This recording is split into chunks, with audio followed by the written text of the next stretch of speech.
city said they made half the installment speed cushions because on those, the wider wheelbase of an ambulance or a fire truck will allow them to drive straight through, making first responders only need to slow down for the speed tables. Everyone else must slow down all the time for safety and a smooth ride. Too much speed and drag racing and accidents. There will be warning signs that read bump in front of all 10 of the speed tables and speed cushions, letting drivers know they're upcoming. And again, the city says you can go over them around 30 miles an hour with no impact on your car or yourself. In Dayton, Mike Campbell, News Center 7. New on WHIO TV tonight, NASA's Webb telescope has captured a jaw-dropping image of the iconic pillars of creation. Take a look. Beautiful. 6,500 light years away, this spectacular celestial formation is where new stars are formed. It was first imaged by the Hubble telescope in 1995. The James Webb Space Telescope's near-infrared camera captures the pillars of creation in a way that they've never seen before. It's beautiful. Although the arches and spires look solid, they're actually semi-transparent clouds of gas and dust, and they're ever-changing. NASA hopes the studying of the pillars of creation, they'll have a better understanding of how stars are formed. And now, your Storm Center 7 forecast with meteorologist Austin Cheney. And the star of the evening is you, Mr. Cheney. I have to say that because, I mean, it's cold right now. It's cold. But...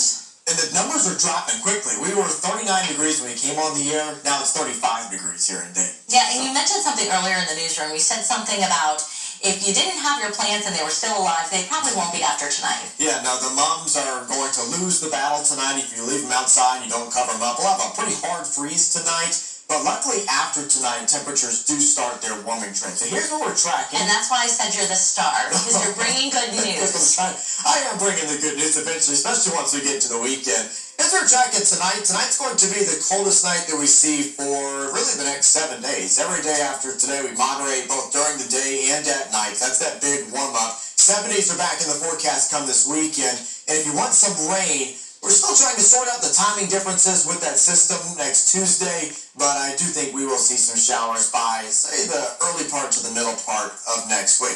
All right, live outside right now, it's a clear and cold night. You notice that sky cam's still shaking a little bit, so we have temperatures in the 30s, a light breeze out there, wind chills are already in the 20s, and they'll just continue to get colder as we go through the night. Here's my Doppler 7 radar. Playing some tricks on us tonight. We don't have any precipitation out there, so ignore that stuff that looks like snow. It's a dry scan of the radar, actually. But look at those temperatures. 35 right now in Dayton, 34 in Troy and Sydney, 36 degrees there in Bell Fountain, already at freezing in Richmond, and we will go colder than that as we go through the rest of tonight. Now, here's why the forecast is an improving one. The area of low pressure that gave us the rain and snow and brought all that cold air is on its way out. It's being replaced by high pressure both at the surface and in the upper levels of the atmosphere.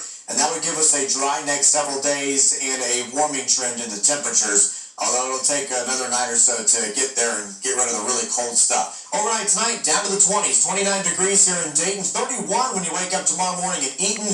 20s out there towards Richmond and Indiana. Freezing in Wapakoneta. 30 there in Bell Fountain. Bottom line, it's going to be cold tomorrow morning, but we do start the warming trend tomorrow. It's still cool in the 50s, but that does beat the highs in the 40s and low 50s that we've seen over the last couple of days. Now, tomorrow morning, even though it is going to be very cold, we have dry air at the surface, and we also have a light breeze overnight. So I think that's going to limit our frost potential.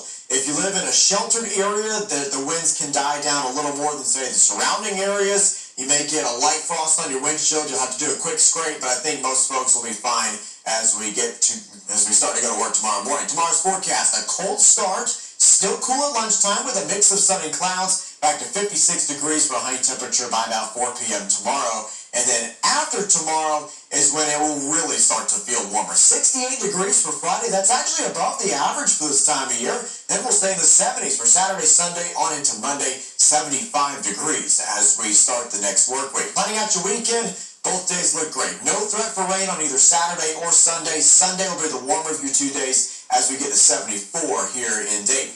Here comes that next storm system. So Monday, we're still watching it off to the west. I think the only thing that we'll notice in the weather is just an increase in cloud cover by Monday. Tuesday, we could see some showers late in the day. Best chance of rain, though, comes late in the day into the overnight hours. and some of that could linger into Wednesday as well. Here's your 7-day forecast. Overall, another cool day tomorrow. Much better by Friday, 68 degrees, 70s back in the forecast for Saturday, Sunday, and Monday, and then we'll be tracking and fine-tuning those rain chances for next Tuesday and Wednesday. The big headline this year is we're in the midst of a great breakup. Women in the workforce, how the pandemic changed things, and why many women like their new routine.